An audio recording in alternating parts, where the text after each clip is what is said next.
Hola amigos, bienvenidos nuevamente a esta manada ávida de aventuras. No pierdas la oportunidad de descubrir increíbles historias y suscríbete a nuestro canal. Pulsa la campanita y arrópate con nuestra compañía, que nos disponemos a escuchar un capítulo más de La Mansión de las Muñecas. Capítulo 1. Bridget. Disfrutaba el viaje de solo 5 minutos en aquel Ford de los años 50 a través del pueblo que la vio nacer. Bajó la ventanilla permitiendo que el aire fresco le trajera ese olor inconfundible de los robles y caobas que custodiaban la pavimentada calle de la barriada de los americanos. Las casas eran de madera preciosa, con grandes portales y cristales decorados en puertas y ventanas. Ella vino al mundo por el tiempo en que Mr. Hook se asentó en Chaparra para convertir el viejo trapiche en un ingenio que demandaba empleos y prometía prosperidad para este caserío perdido en el norte del oriente cubano. Había regresado después de 7 largos años de ausencia y desde entonces, con una independencia a la que nunca renunciaría jamás, fundó su propio negocio a las afueras de aquel barrio de Abolengo, el club nocturno La Mansión. Para la diligencia más insignificante, se hacía pedir un auto y así tener la oportunidad de disfrutar de unas hermosas vistas y de una vida soñada que se había construido donde confluían realidad y fantasía.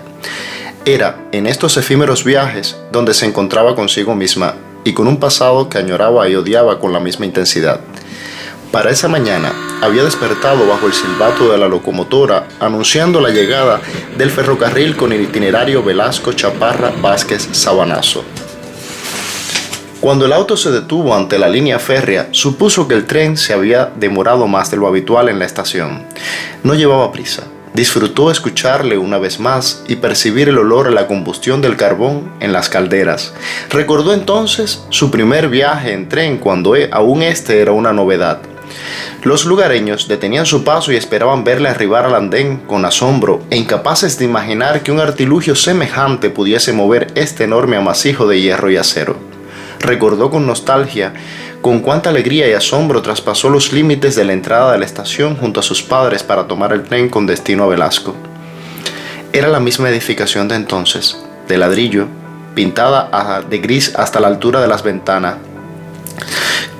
Combinaba en la parte superior con un color azul tenue y puertas de blanco, mientras el techo lucía tejas rojas que contrastaban exquisitamente en su conjunto. Aquella mañana de su infancia, su corazón infantil se desbocó a todo galope cuando escuchó el silbato del tren. Vio cómo se acercaba la enorme maquinaria con sus 3 vagones, rugiendo estrepitosamente y exhalando humo. Los demás pasajeros tuvieron la cortesía de permitirle abordar primero, y lo hizo de manera independiente, asida fuertemente a un pasamano de bronce. Desde la ventanilla percibía el ajetreo del personal en el andén, la tripulación, los pasajeros y los trabajadores del correo que descargaban cajas y paquetería para luego cargar otras. Pero lo que verdaderamente cautivó su atención infantil fue la claraboya en el techo que le permitía ver el cielo desde el interior. Aún después de tantos años, la estridente locomotora le seguía resultando fascinante. Sentada en la parte trasera del auto de renta, levantó su mano discretamente para despedirle, mientras la vieja maquinaria se llevaba consigo los recuerdos, disipándolos en una gran columna de humo blanco. De la misma manera, estos recorridos eran un viaje a su pasado. Repasaba lugares y memorias. La iglesia donde fue bautizada e hizo su primera comunión, el centro comercial El Departamento, que le costaba a su padre una fortuna en vestidos y mimos para su hija, y el Instituto de Segunda Enseñanza, donde se torció su camino para siempre. De manera que siempre le sorprendía lo breve del trayecto y quedaba con el alma insatisfecha, esperando que un milagro la devolviese a esa niña que en otro tiempo fue. «Hemos llegado», dijo el chofer mientras abría la puerta. Bridget, bajo premura, se dirigía a una importante cita que marcaría su futuro. Bajó del auto que la condujo hasta las afueras del batey. Se detuvo obedeciendo un protocolo propio para estas visitas.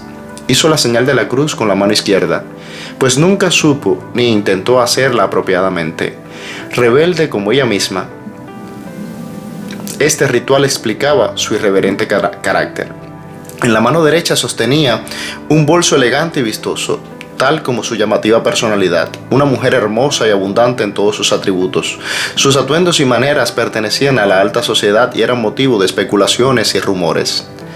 No había nacido ella con matices, amaba los extremos. Por esta razón tenía tanto de aristocrática como de puta. Siempre hizo rechazo a esta palabra. Suponía que en sus labios restaba distinción y elegancia.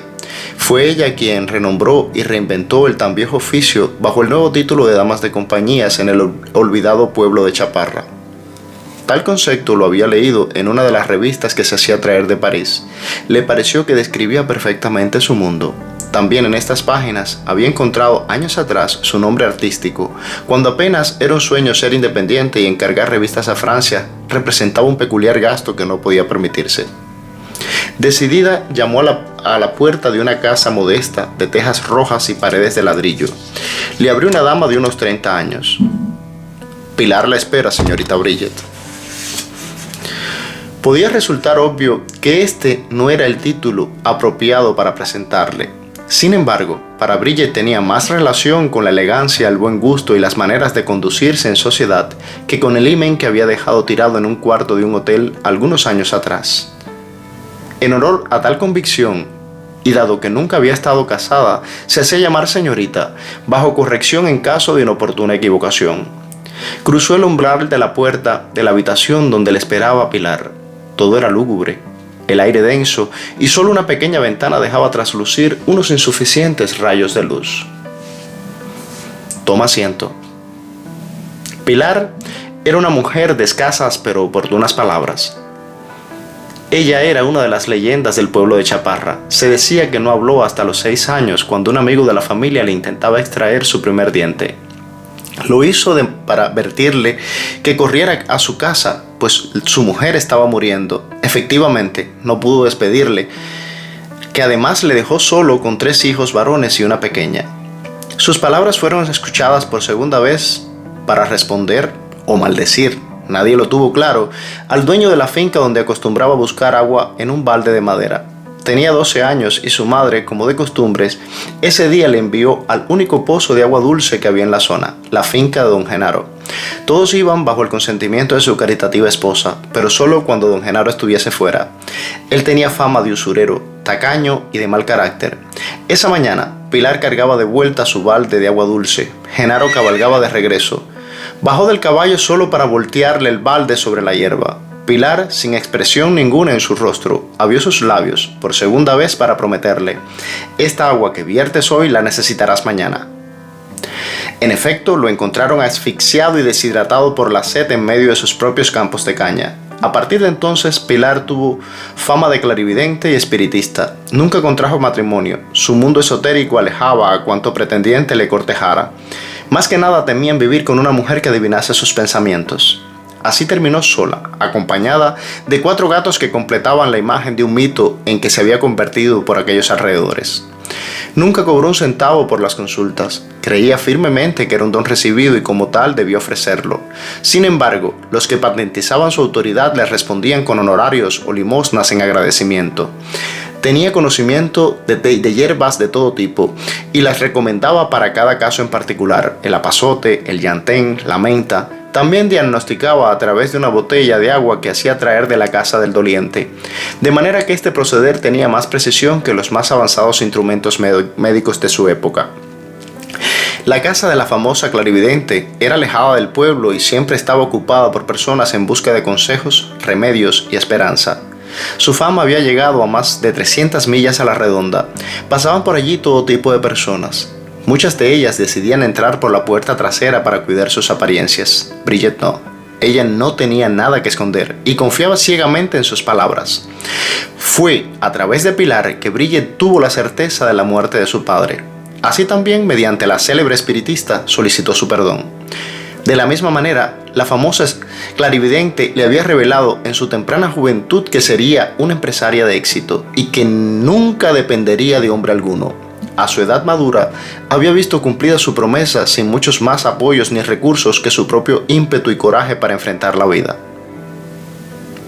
¿Vienes a consultarme si dejas entrar a Merche a tu casa? ¿Mercedes? Sí, por eso vengo. La llamarás Merche. Será la hermana que nunca tuviste. Tu búsqueda terminará de la misma manera en que ella ha llegado a ti. El tiempo de articular este breve diálogo fue la duración de la consulta. Pilar se levantó. lanzó el agua de la botella a través de la ventana trasera de la habitación y sin despedirse se marchó. Bridget se quedó esperando mayores argumentos que calzaran su decisión, mas solo tuvo aquella afirmación que sin saber por qué se resistía a obedecer.